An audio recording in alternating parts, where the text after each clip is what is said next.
So, I mean, there's a lot of ways that you can work with that. So maybe I'll just share some ideas with you, and you can see what resonates with you.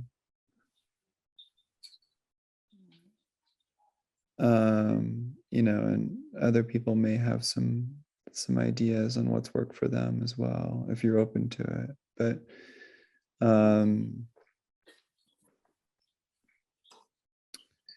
one thing I think that can be helpful is to try not to judge yourself for it. Sometimes these types of behaviors, whether or not it's an addiction, but sometimes these behaviors can lead to self-judgment.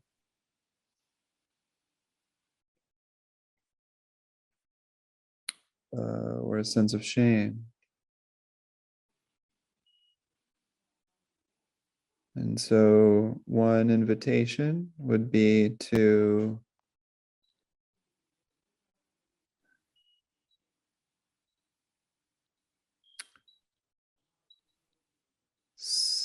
say, kind of like empathize with this coping strategy.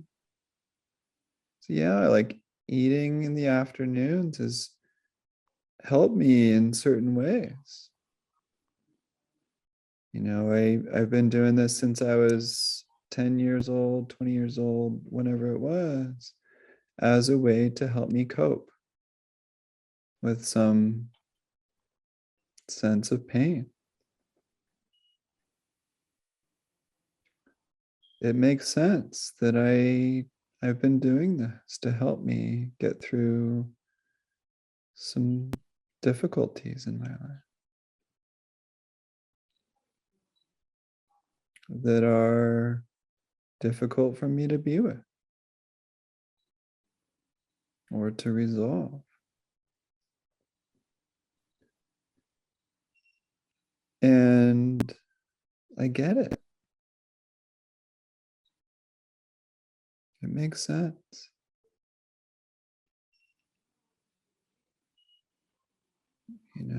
And this is, this is kind of a common thing. I hear about it all the time from different people. Like you, like I'm sure you've heard about this, or that that other people have this challenge.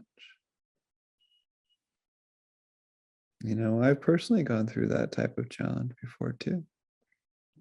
This is not uncommon. It makes sense that we've done this, and it's served us well in some respects at different points of our lives.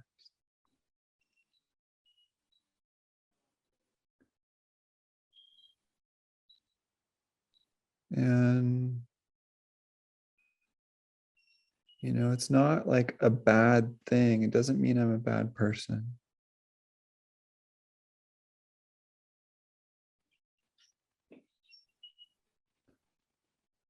On its own, it's not an evil thing.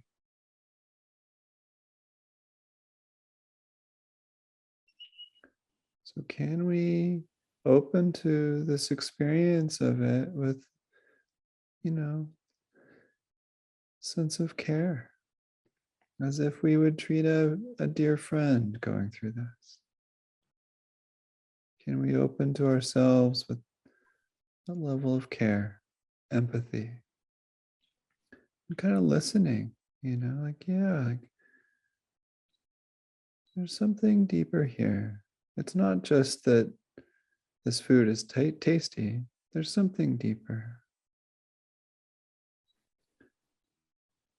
And there may be some pains from our past and pains of our present that I'd rather not be with. And so just getting a sense for what that might be. And maybe we know and maybe we don't. But just kind of like opening to that bit by bit. Maybe writing it out, talking with a coach or counselor, maybe just kind of reflecting on it on our own, but just kind of sensing into it a little bit more. Also with the sense of empathy, curiosity.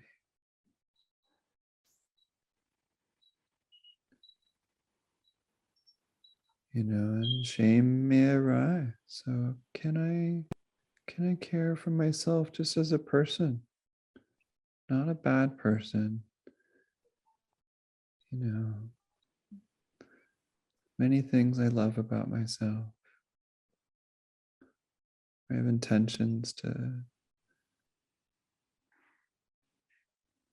do good things for myself and for others. Yeah, there's a lot of goodness here.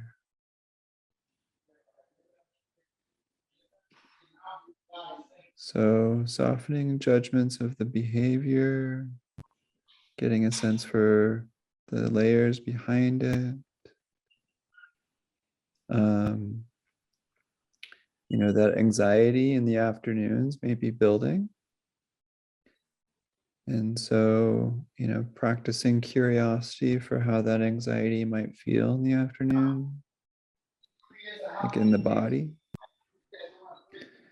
And maybe you practice sensing into breathing or sensing into the anxiety itself in the body as you eat an apple or drink extra water. But yeah, sensing into the anxiety itself, breathing.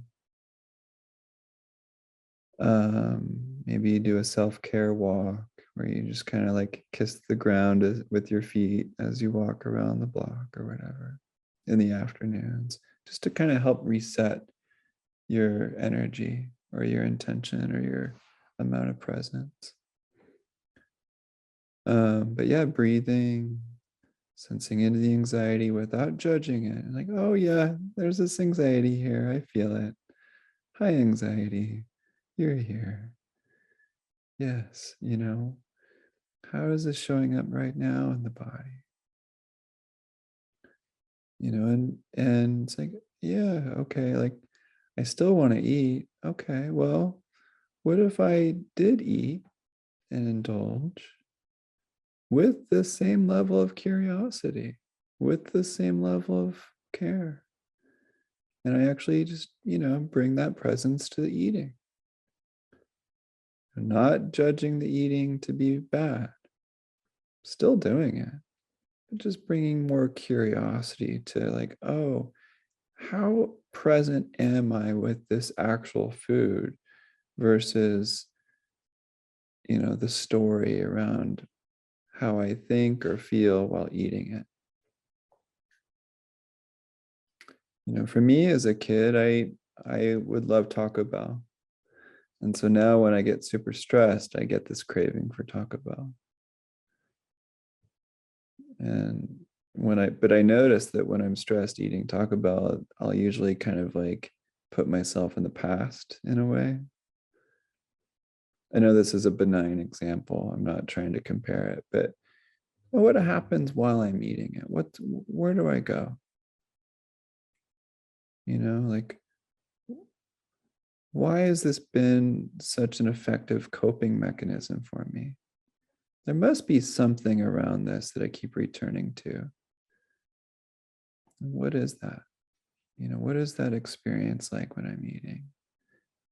And just investigating it, being curious about it, and coming back to the actual food, coming back to the actual belly, coming back to the actual breathing more and more.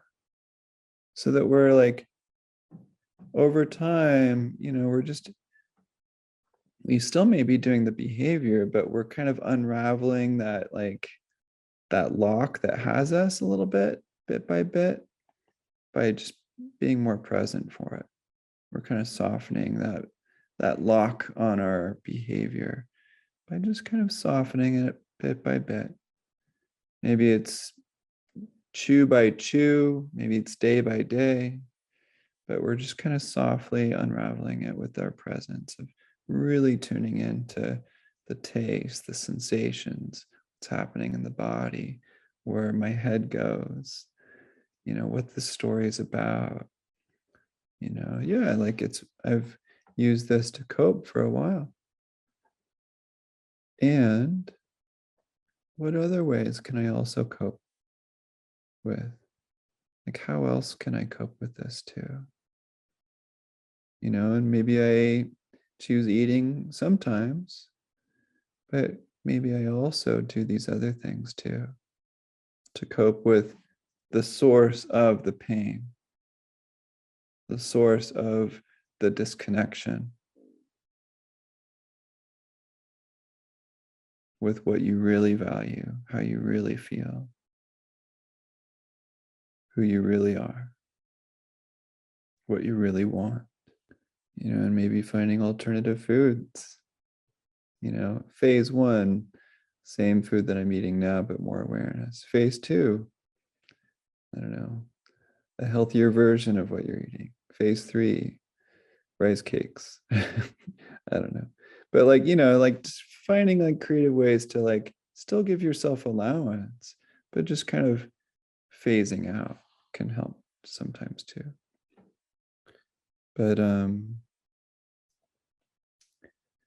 But yeah, I mean, this sort of self-care, not self-care and eating apples, but like actual care for yourself, like by softening judgments, and also like talking with your 10-year-old self or whenever this behavior started, which again is not inherently bad or evil, but like talking with your younger self.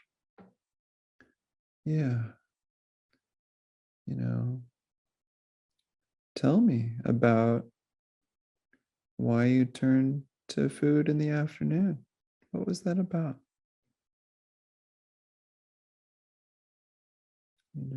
Just in a friendly way, just listening to your 10-year-old self. Oh, that makes sense. It actually makes a lot of sense.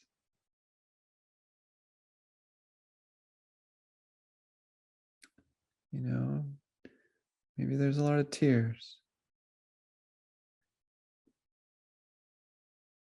Just listening, like, oh yeah, I feel for you.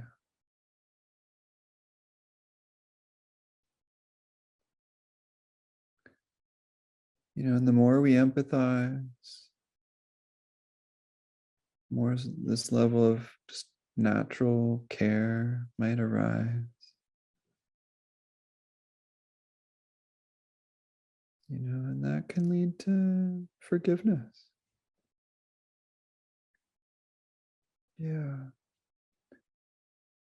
I'm sorry.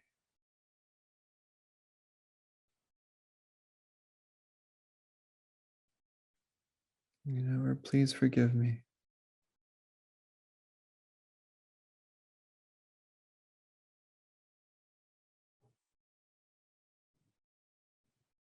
You know, as an adult now, I have new tools. I have support. I have more choice.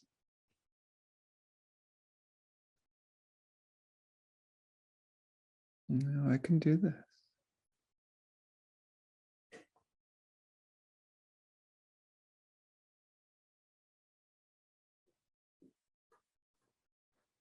And some days I might mess up, and that's okay.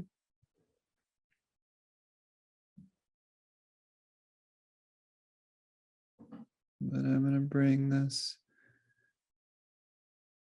gentle awareness to it more and more.